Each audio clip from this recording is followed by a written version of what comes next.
Well, hi again, everybody. Welcome to Wingman Wisdom.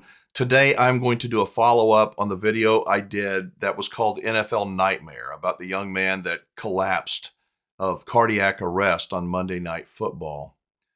I did that video on Tuesday, the day after the event, and I got a lot of pushback, more than I ever had on any other video I've ever done, and that's okay. But most of the people that pushed back thought that I said something that you at least implied it in the video, and they were outraged. I said that we are all affected by confirmation bias, and I really, really believe we are, because we are all human beings.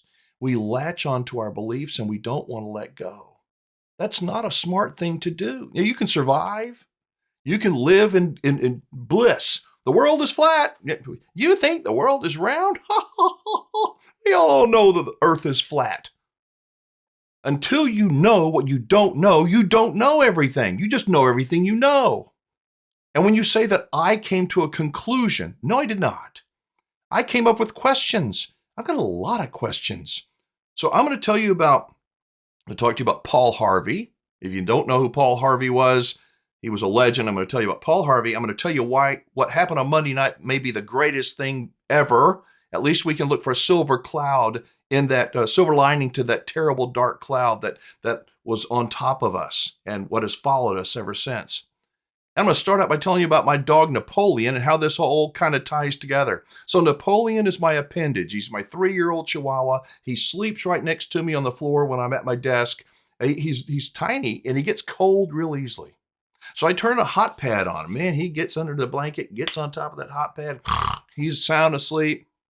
It was cold down in Texas lately, and I, put him on the hot pad. He loves it. I know when he's going to wake up, and when he's going to eat, when he has to go potty. I know we're in tune with each other. So the other day he wakes up, and I say, "Let's go, Napoleon. Let's go outside and go potty." He didn't want to get up. Something was wrong. He was sick. But he didn't look sick, but he wasn't hungry. He wouldn't go outside to go potty. He wouldn't do anything. And I tried to pick him up. He growled at me, and he was obviously in some kind of pain, and it just killed me because I couldn't come up with the answer. I said, you know what? You know what it is? I need to take him to the vet. This is out of my bailiwick. I got to take him to the vet. So I called my wife, and I told her what was going on, and I said, I'm going to the vet. She said, do you think he could be dehydrated? No. Honey, do you think he could be dehydrated? You leave that electric blanket on all the time and he's always on it. Don't you remember the other day when we had to give him water because he was too hot? And I went, that was the rest of the story. And she was right. Saved me a trip to the vet. Napoleon was dehydrated. Now he is fine. My point is, I was so locked on to that's the problem and that's the solution. Go to the vet. There's nothing else. I knew it. Until I was willing to have my wife say, do you think it could be? What some people would do is go, shut up, I'm going to go to the vet anyway. A smart person, I want to think that I'm somewhat smart, would go, oh, yes. Paul Harvey was a radio legend. He was before Rush Limbaugh, and I think he was bigger than Rush Limbaugh. At the time, he was the biggest thing on radio. He was the Babe Ruth of radio. He was the Michael Jordan of AM radio. Paul Harvey was the man. Paul Harvey had a commanding voice, broadcasting out of Chicago. He did a daily radio show that was called, you old people know what I'm talking about, The Rest of the Story. You young people who don't know who Paul Harvey was, he was a reporter, he was a commentator, and he was a great orator. And Paul Harvey would take ordinary stories that we had heard for years, maybe for generations, and he would tell you all the story, and then he would make a twist. Something that you didn't know. And it was the most popular radio program of its time, and it was for decades. It was called The Rest of the Story. And at the end of every one of those radio programs, you went, oh, I had no idea. You got educated. It was an enlightening experience. It was entertaining. I wonder if that could work today. I think people want it so fast, they want to jump to a conclusion. I got to go to the vet right now. The cause of death was this.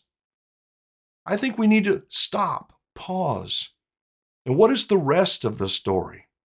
I never said that I knew exactly what caused that man's death, or not death, the cardiac arrest. I did say that I have a lot of questions.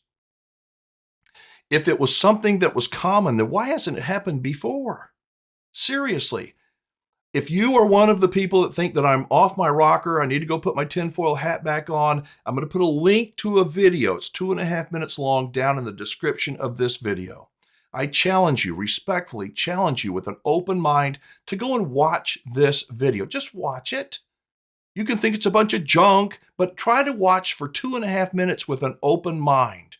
I did some research. This video is with a doctor, a cardiologist that's been interviewed, and he's been on the news on many different channels, but a lot of people have silenced him because he doesn't go by the same narrative that most of the other people go by in the medical community. Dr. Peter McCullough, have you heard of him? Amazing. And Peter McCullough has a 2.5 minute, less than 2.5 minute, little soundbite piece of an interview in the link below that if you haven't watched it, if you don't know, you've got to watch it. And then, like I said, have an open mind, and then you can go back. It may change your bias. In this report, and this was by a doctor named Polycretus, he said that he did research, and he said, since the vaccination, there have been 1,598 cardiac arrests with athletes around the world. 1,598, of which 1,101 have died. In the last 38 years, before the vaccine, 1,101 died in 38 years. That's an average of 29 people per year before the vaccine, and an average of about 440 a year since the vaccine. Coincidence? Really? These are facts. How can you argue with this? Give me another reason. Why are these athletes dropping of cardiac arrest? As I understand it, it has something to do with that there's a theory that the vaccine does something to your heart, that it makes your heart susceptible to enlarging. And we've heard about, what do they call it? I can't remember the name of it, but it causes your heart to enlarge. But when adrenaline hits your heart, and young people, athletes in particular, man, they're at the peak of their sport. They're otherwise healthy. When adrenaline hits your heart, that's already starting to swell, that it can cause a cardiac arrest. And that is the theory. But hey, I'm not a cardiologist. Listen to the 2.5 minute interview and then make up your mind. Don't just make up your mind now. If let's just say we've got to stop this. This can't ever happen again. Well, how are you going to stop it? It's happened one time in the 52 years of the NFL. One. We're going to stop it? We can't stop it. Put a metal suit of armor? We want to stop all injuries?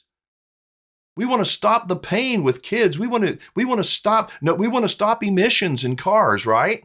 Everybody's got to go green. No more carbon emissions. We're going to go get rid of carbon by 2030. Are you kidding me? I got an idea. Why don't we get rid of concussions? Why don't we get rid of people getting hurt in sports? Wouldn't that be good? Think about if everybody just played nice. If they never got hurt, we could think how much money we would save. We could get rid of the doctors and all the x-ray equipment. We could get rid of the uniforms, all those pads and things that protect people, because we're going to play nice. Think about that. Man, it'd be great, wouldn't it? Have all those great big football players playing nice together? Preposterous. It's stupid. And even if they did it, who's going to watch it? We have to use our brains, folks. The purpose of Wingman Wisdom is not to get you to agree with me. It is to get you to listen. It's like the rest of the story. I don't know everything. You don't know everything. They're still trying to figure it out. And let me ask you this. You think we're going to ever hear the real rest of the story? I mean, really, you think we're going to hear the real truth? Did he have the vaccine? And let me ask you something else. Do you think, I don't know, just go with me on this one. If you were the owner of an NFL football team, after you saw what happened and you went, holy my mother of, you watched what happened. All your players, they're an investment. They're a piece of meat. They're worth money. Yeah, they care about them, but they care about their health. If they're not healthy, and they look at everything they can, the EKG, the cholesterol, the blood pressure, stress tests, they know everything. You know why? Because that's their investment.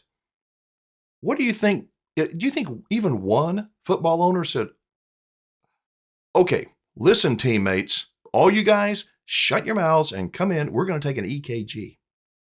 We're going to have a cardiologist, the team doctor, cardiologist, look at you and look at your heart just to make sure it ain't going to happen to us. Nah, nobody thought of that, did they? I'm not that smart, but that's the first thing that I do. I protect my investment. If I'm the owner of the Buffalo Bills, or the Dallas Cowboys, or the whoever, I want to protect my investment. Yes, I want to protect my people because I'm invested in them. Yes, they're human beings. Of course they're human beings, but it's my investment. If I find out something that is like, oh my God, like the world is not flat, the world is round. If I find out something that's a pattern and I connect the dots, I have to be real careful as an owner, just like a broadcaster, about how you say it, because you're going to upend the norm. The norm wants you to shut up, believe what they tell you. This is whatever I tell you it is. Don't say it's for. I will, you're wrong. I will punish you if you say that's for. This is whatever I will tell you it is. Don't question it. There is no more rest of the story. That's the end of the story. And this may not be the same number tomorrow. I may tell you this is 3, or it may be 7. You listen to me. Don't listen to logic. Don't connect the dots. And if you do, we're going to punish you. We're going to kick you off of social media. We're going to attack you. We're going to look for everything we can to try to marginalize you and make you disappear. And then you know what we're going to do? We're going to pretend that we're open and honest and, hey, everybody. I ain't buying it. And I think there's millions of people that aren't buying it. And let me tell you why I think that this could be what the silver lining is to this young man's cardiac arrest. If that would have happened during practice, what would we have heard about it? What would we have seen? Nothing. It would be page 37 in the very bottom, a little paragraph about some blah, blah, blah, and that's about it. But we saw it. Millions of us saw it. And that's a good thing. They couldn't mask it. Millions of us are waking up. That's a good thing. We're asking questions. We're not jumping to conclusions. Some of us are, and if you're jumping to conclusions, you're wrong. I respectfully suggest that you understand it's a bias. It's an opinion. You don't have all the facts yet, like I don't have all the facts yet, but you can at least ask questions legitimately. I'm not being disrespectful when I ask questions. Did the man get the vaccine? Had he had boosters? What was his health history? Are we going to hear the truth? When they finally tell us what happened, is that going to be all of the story? I want to hear, like Paul Harvey would say, the rest of the story. But I want to hear what you think. Do you believe that we just need to shut up and believe that this is whatever number that they tell us it is? Or do you think that we have a right to know the rest of the story? I'm telling you this. People are scared. They're more scared now, I think, after that incident on Monday night than ever before. Tens of millions.